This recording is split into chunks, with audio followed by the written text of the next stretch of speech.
되시기를 바랍니다. 신명기로 이제 돌아가겠습니다. 말씀을 들으면서 여러분 마음속에 동감한다 그러면 아멘으로 화답을 하시기 바랍니다. 너를 세계 모든 민족 위에 뛰어나게 하실 것이라. 아멘. 성읍에서도 복을 받고 들에서도 복을 받을 것이라. 내 몸의 자녀와 짐승의 새끼들이 복을 받을 것이라. 떡 강주리와 내 강주리와 떡 반죽 그릇이 복을 받을 것이라. 나가도 복을 받고 들어와도 복을 받을 것이라. 너를 대적하는 원수가 한 길로 왔다가 7길로 도망갈지어다. 머리가 되고 꼬리가 되지 아니할지어다. 이게 어디에 나오는 말씀이세요? 신명기 28장에 약속한 하나님의 약속입니다. 그러나 더 놀라지 말아야 될 것은 저주의 약속도 있습니다. 여러분 들으면서 또 동감하면 아멘 하세요. 성읍에서도 저주를 받고 들에서도 저주를 받을지어다. 아멘이 없죠? 당연히 이렇게 안 돼야 되겠죠. 내 강주리와 떡 반죽 그릇이 저주를 받을지어다. 내 자녀와 짐승의 새끼들도 저주를 받을지어다. 나가도 저주, 들어와도 저주를 받을지어다. 여러분 똑같은데 단어가 하나만 틀리는 거예요. 어떻게 하면 축복을 받고 어떻게 하면 저주를 받는가? 그 결정적인 원인이 뭐라고 그랬습니까?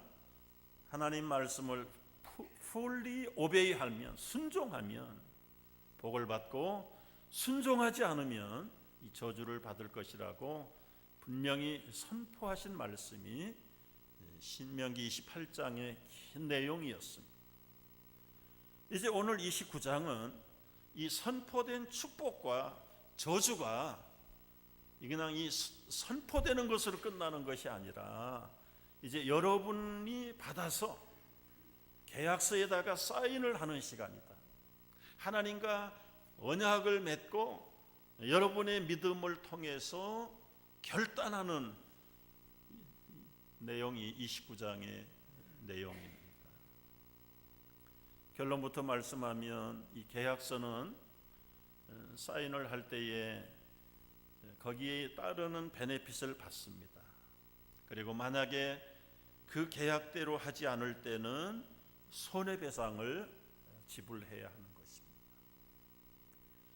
하나님이 주시는 우리에게 좋은 베네핏은 뭐냐면 이 계약대로 언약대로만 하면 오늘 제목이 뭐예요? 모든 일에 형통하리라. 아멘. 그러나 계약에서 어긋나면 모든 일에 불통하게 되는 것입니다. 오늘 모든 일이 형통하기를 원하면서 이제 우리가 우리 말씀의 계약서를 받아들고 거기 하나하나 읽어보면서 여러분이 정말 믿음의 결단을 가지고 내가 오늘 다시 제 언약을, 제 계약을 한다 하는 생각을 가지고 말씀을 묵상할 수 있어야 합니다. 지금 모압이라는 평지에서 저 내려다 보이는 가나안을 보면서 저 땅에 들어가기 전에 이제는 모세가 떠날 날이 가까웠습니다. 내가 떠나기 전에 마지막 너희 부모들과 약속하신 그 하나님이 이제는 광야에서 태어난 이 젊은 세대들이 하나님과 언약을 하는 그 광경이 29장 신명기 29장의 내용입니다. 이 언약서에는 3가지 내용이 있습니다.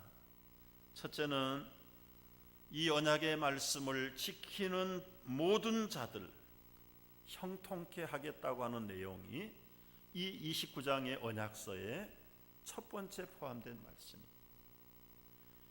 그런즉 너희는 이 언약의 말씀을 지켜 행하라. 그리하면 너희가 하는 모든 일에 형통하리라. 영어 성경에 보면은 fully successful한 라이프를 살기 위해서는, 성공적인 삶을 살기 위해서는 이 언약의 말씀을 지켜 행하면 반드시 모든 일에 성공하게 될 것이라고 말씀을 하셨습니다. 여러분, 형통은 성공입니다. 성공은 말씀대로 따라 사는 자들에게 주시는 하나님의 선물이죠. 광야에서 태어난 젊은 세대들입니다. 부모들은 다 떠났습니다. 애굽에서 보았던 하나님의 기적, 지난 40년 동안 광야에서 친히 체험했던 하나님의 기적, 그걸 너희들이 보지 않았느냐? 그 기적을 일으키시고 인도하시는 그 하나님의 은혜를, 하나님의 그 크신 능력을 힘입고 그분의 말씀을 따라서 살아라. 그리하면 이 모든 일에, 인생을 사는 일에 성공하고 형통할 것을 약속하셨습니다. 여러분, 이것은 과거에 지나간 세대들에게 주신 말씀이야. 오늘 여러분과 우리 모두에게 이 어려운 인생을 살면서 성공하고 형통할 수 있는 비결, 똑같은 조건입니다. 하나님이 약속하신 이 말씀을 그대로 지켜 행하면 내 모든 일이 형통할 것이라고 말씀하셨습니다. 저는 가끔 이제 의심이 많고 반문이 많은 사람인데요, 제가 설교하면서도 반문이 생각이 나요. 어떤 사람은 이렇게, 야, 나는 하나님 말씀 안 따르고도 잘 먹고 잘 살고 부자 됐는데 뭐 믿는다는 사람들 뭐 그렇게 가난하게 사냐? 그렇게 생각하는 사람들이 여긴 없는데 다른 데 가면 있어요. 그런 분들에게 도움을 드리고 싶어요. 만약에 그런 분이 하나님의 말씀대로 더 지켜 행했더라면 지금보다 훨씬 더 형통한 삶을 살 수 있었으리라고 저는 확신합니다. 이제라도 자만한 마음, 하나님이 별로 필요 없다는 그 마음을 내려놓고 오늘 이 시간 정말 빈 마음으로 하나님 앞에 다시 한번 언약의 재사인을 하고 결단하는 시간이 되기 좋겠습니다. 여러분, 오늘 말씀에 보면은 이런 말씀을 하세요. 너희들이 기적을 보면서도 깨닫는 마음이 없구나. 눈과 귀가 다 가려져 있구나. 여러분, 이 눈과 귀 그리고 깨닫는 마음은 이렇게 직결되어 있습니다. 깨닫는 마음은 속에서 여기 사는지 여기 사는지는 모르겠어요. 그러나 여기든 마음이 결정을 할 때에 그 인포메이션을 어디에서 받습니까? 눈으로, 귀로 받습니다. 하나님의 많은 기적을 보기도 하고 들어보기도 하고 심지어는 맛을 보는 사람들인데 깨닫는 마음이 없다 이거예요. 이런 사람이 앞으로 어떻게 형통할 수 있겠느냐? 하나님은 다 깨닫기를 원하세요. 그러나 깨닫지 못하는 것은 하나님의 책임이 아니라 우리 스스로가 보긴 보는데 듣긴 듣는데 그 마음에 깨닫는 마음이 없고, 깨달아도 자기 중심적으로 자기 관점으로 생각하기 때문에 하나님과의 형통한 약속이 없다는 거예요. 여러분, 같은 사건을 보아도 어떤 사람은 믿음으로 깨닫는 사람이 있어. 그러나 어떤 사람은 재수 없어서 사고, 이게 얼마나 자동차가 망가졌냐, 내 몸이 얼마나 다쳤냐, 정말 재수 없다. 그런데 어떤 사람은 똑같은 사고 당했는데 하나님 오히려 감사합니다. 이 어려운 사고를 통해서 더 하나님을 바라보게 하신 것 감사하고, 그 보는 것 듣는 것이 똑같은데 그 마음에 깨닫는 결과는 어떤 분은 이쪽이고 어떤 분은 이쪽. 이걸 보고 관점이라고 그래요. 관점. 여러분, 한 물건을 보는데 보는 사람의 관점에 따라서 생각이 달라져요. 한번 시험해 볼까요? 이제 그림 하나를 보겠습니다. 이게 오리입니까 토끼입니까? 눕혀놓으면 토끼고 세워놓으면 오리인가요? 어느 것이 맞습니까? 오리입니까 토끼입니까?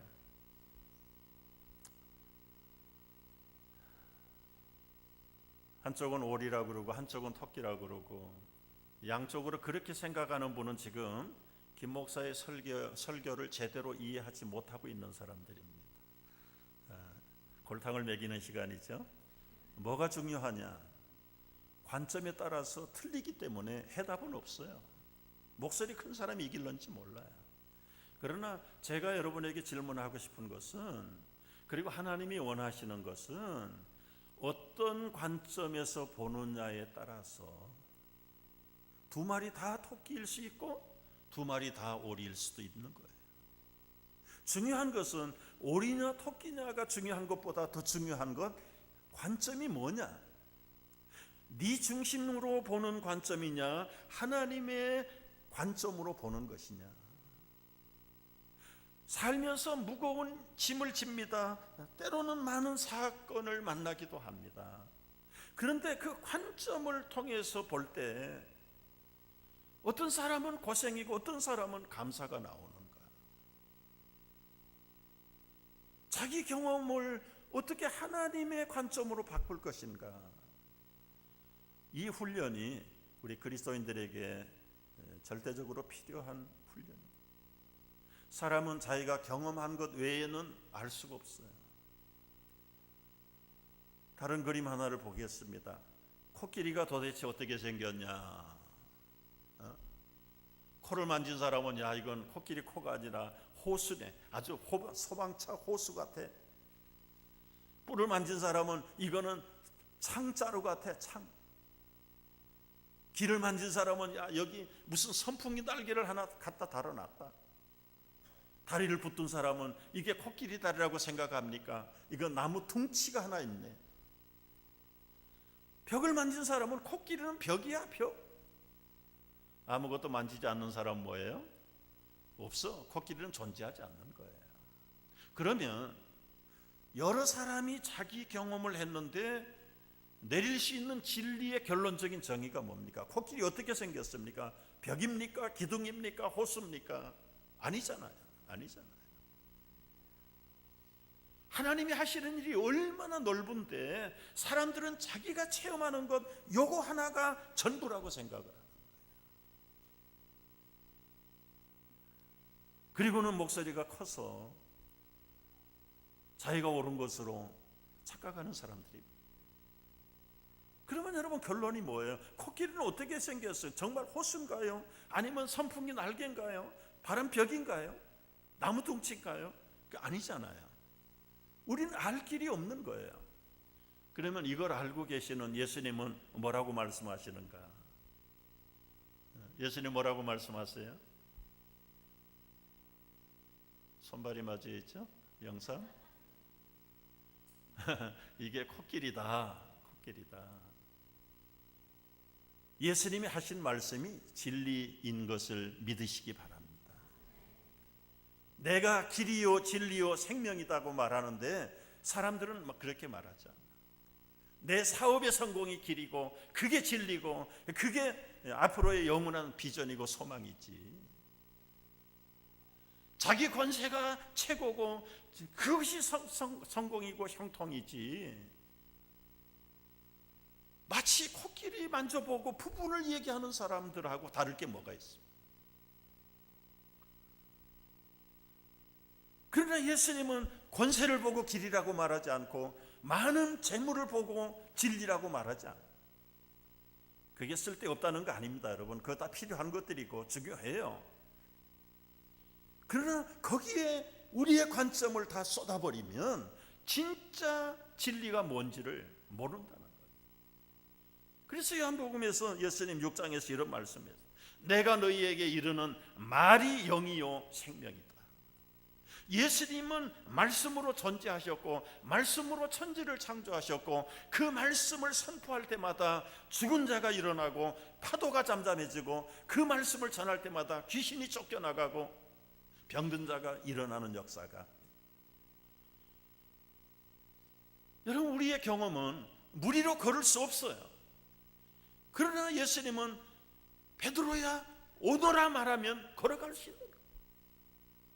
그래서 세상 사람들은 자기 손에 붙잡아야 그게 진리고 자기가 누려야 그게 영원한 권세인 줄 아는데, 말이라는 건 여러분 보이기를 합니까? 들렸다가 없어져 버리는 게 말이에요. 그런데 예수님이 하시는 말씀은 영이요 생명이라고 말씀하셨어요.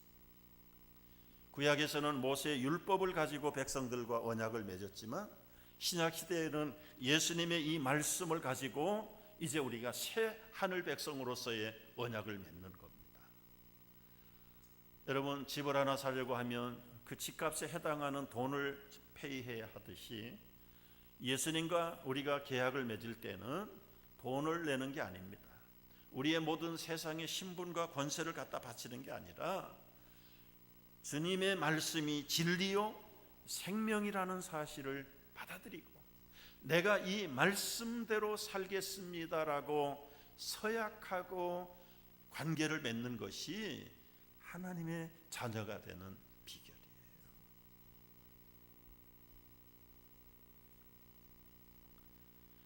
그게 있어야 그 다음부터 깨닫는 마음이 생기는 거예요. 깨닫기는 깨닫는데 자기중심적으로 깨닫는 사람이 너무 많아요. 어린아이에게 그 5센트짜리 코인을 하나 줬어요. 5센트가 10센트보다 크죠? 할아버지가 얘기해, 야, 너 그거 갑절이나 되는데 이거 바꿀래? 10센트를 주는데 안 바꿔. 왜요? 할아버지 이게 더 커. 그 작은 거 안 바꾼다는 거예요. 이게 그거 2배 값이야. 그래도 나는 큰 게 좋아. 큰 게. 이 어리석은 어린아이들의 자기 관점이죠. 자기 관점. 또 이런 조크가 있어요. 엄마 따라서 캔디 가게 갔어요. 너무 귀여우니까 캔디집 가게 아저씨가, 야, 너 한 주먹 캔디 집어 먹어. 그런데 이 약삭 바른 아이는 가만히 있는 거예요. 가만히 있는 거예요. 집어 먹어. 주인이 집어 먹으라는데 안 먹어. 그러니까 주인이 한 주먹을 집어가지고 주니까 2손을 벌려가지고 받아갔어. 엄마가 물어봤어. 얘, 너 집으라고 그럴 때 왜 안 집었어? 엄마, 아저씨 손이 내 손보다 크잖아. 약삭 바른 아이지요. 여러분, 우리가 살면서 하나님이 깨닫는 마음이 아니라 우리의 깨닫는 마음을 가지고 살면 때로는 처세에 능할 수 있어요. 그러나 때로는 큰 것보다 작은 것이 귀한데도 불구하고 그걸 놓쳐버리는 경우도 많아요. 절대로 우리의 관점은 정확하지 않다는 거예요. 우리가 눈으로 본다고 다 압니까? 귀로 들어본다고 다 아나요? 본다는 말의 철학적인 의미는 인식한다는 뜻이에요. 눈으로만 인식하는 거 아닙니다. 코로도 냄새를 맡아보는 겁니다. 혀를 통해서 맛을 보는 겁니다. 촉각을 통해서도 사물을 알아보는 거예요. 인식할 수 있는 거예요. 눈과 귀로만 보고 듣는 게 아닙니다. 귀로 들어보는 거죠. 눈으로 보는 겁니다. 코로 냄새를 맡아보는 거예요. 입으로 맛을 보는 거예요. 손으로 만져보는 거예요. 오감을 통해서 사물을 이해하고 인식한다는 뜻이에요. 그러니까 때로는 눈이 하나 멀어도 손으로 만져서도 이제 얼마든지 알 수 있어요. 그런데 오감이 정확하냐? 정확하지 않다니까요. 왜냐하면 이것은 거듭나지 않는 타락한 육체의 감각이기 때문에 영적인 원리를 이해할 수 없는 거예요. 그러니까 깨닫는 마음이 없어요. 믿음이 출중할 때는 성령으로 말미암아 내 판단이 아니라, 내 관점이 아니라 하나님의 관점과 성령이 들어오니까 그 본질을 꿰뚫어 볼 수 있는 관점, 하나님의 관점이 생기는 겁니다. 그런데 믿음이 떨어지고 내 욕심이 살아나기 시작하면 하나님의 관점은 가버리고 내가 깨달으려고 하는 내 관점이 부활하기 시작하면 사물을 제대로 놓쳐버리는 것이. 고린도전서에 보면은 이런 말씀을 하세요. 2장 9절에 보면은 기록된 바 하나님이 자기를 사랑하는 자들을 위하여 예비하신 모든 것은 눈으로 보지 못하고 귀로 듣지 못하고 사람의 마음으로 생각하지 못한다. 영적인 일은 사람의 머리로나 지혜로나 눈으로 감각으로 깨달을 수 없다 이거예요. 그 다음에 말씀을 보세요. 하나님이 오직 성령으로 이것을 우리에게 보이셨는데 성령은 모든 것, 하나님의 깊은 것까지도 통달하시느니라. 여러분 믿음 생활하면서 왜 변화가 없을까? 내 믿음이 자라지 않을까? 그저 맨날 교회는 왔다 갔다 하는데 5년 전이나 지금이나 달라진 게 아무것도 없고 내 심령은 여전히 답답하고 내 형편은 깝깝하고. 그런 분들 잘 들으세요. 하나님이 깨닫는 성령의 마음을 주셔야 되는데 그게 들어올 자리가 없는 거예요. 그게 들어올 자리가요. 여러분 50년, 60년 여러분의 관점으로 여러분의 방법으로 살아왔잖아요. 그 결과가 지금 이거지 않습니까? 그런데 더 무엇을 기대할 수 있어요? 하나님의 관점이 들어와야 되고 하나님의 마음으로 깨달아야 되면 하나님의 영이 들어오고 하나님의 성령이 들어와야 하나님의 깊은 것을 우리가 통달하고 분별하고 깨달아 알 수 있는 것이죠. 하나님, 내 인생이 왜 이렇게 깜깜합니까? 그건 성령을 받아야 하나님이 왜 우리의 인생을 깝깝하게 하셨는지 알게 되는 겁니다. 그러니까 힘써 보세요, 여러분. 오늘 말씀에 보면은 고린도전서 2장 11절, 사람의 일을 사람 속에 있는 영 외에는 누가 알리요? 사람의 마음은 사람밖에 몰라요. 우리 집에 강아지의 마음을 어떻게 우리가 알겠습니까? 반대로 이와 같이 하나님의 일도 하나님의 영 외에는 아무도 알지 못한다. 같은 기적을 맛보고 만나의 떡을 먹고 반석에서 나오는 생수를 마시긴 마셨는데 그 만나가 뭔지, 그 생수의 진정한 의미가 뭔지를 모르는 사람들이에요. 모르는 사람. 배고플 때 배 채우고 목마를 때 물 마시는 것 정도로만 안다면 그것은 얼마나 어리석은 어린아이 같은 사람들입니까? 하늘로서 내려오셔서 당신의 몸을 우리에게 영원한 생명의 떡으로 주신 예수 그리스도의 십자가의 죽으심과 살찌키심을 만나를 먹으면서 그들이 알 수 있었을까요? 깨닫는 사람은 알았는데 대부분은 다 모른다. 반석에서 물이 솟아난 것은 우리 목마른 걸 해결해 주기 위해서 물 한 번 공급해 주는 것입니까? 그거 아니에요. 영원한 죽음으로부터 억압당하는 인생들 속에 죽음에 퍼뜨릴 수 없는 반석, 죽음의 반석을 깨고 거기서 생수처럼 생명이 부활할 것을 약속해 주시고 상징해 주시는 그 주님의 비밀을 어떻게 우리의 관점으로 알 수 있단 말인가요? 하나님의 성령이 아니고는 이걸 깨달을 수가 없는 것이죠. 구약시대에 사는 사람들은 그래서 계시가 좀 불분명하고 미완성적이고 어두운 시대에 살았어요. 그러나 오늘 우리는 예수님이 이미 오셔서 이 율법을 완성하시고 구약의 예언을 완성하신 후의 사람들이 있잖아요. 이미 2000년 전에 다 이루셨잖아요. 지금은 성령의 시대라 성령을 받으면 그 예수님의 죽으심과 부활이 구약에서 이런 모양 저런 모양으로 이미 다 가르쳐 주셨고 예고하셨고 2000년 전에 이것을 완성해 주신 그 주님을 바라볼 때 돌이라도 노래를 부를 수 있고 목석이라도 하나님의 관점의 성령을 받으면 여러분 당나귀도 예언을 하고 짐승도 돌도 찬송을 한다는데 하나님의 형상으로 회복됐다는 우리 그리스도인들이 이 하나님의 관점을 놓친다면, 깨닫지 못한다면 시간만 낭비하고 얼마나 부끄러운 일인가, 얼마나 답답한 일인가. 이 언약이라는 건 여러분, 그런 면에서 하나님, 내가 지금까지 하나님과 믿음의 언약을 맺고 살았지만 이 언약에서 약속하신 베네핏을 요만큼도 누리지 못했네요. 오늘 과거의 언약은 다 없애버리고 오늘 다시 정말 주님의 성령으로 주님의 기쁜 것을 헤아려 할 수 있는 새로운 언약에 내가 사인하기를 원합니다. 결단하는 시간이 되기를 주의 이름으로 축복합니다. 기도하겠습니다.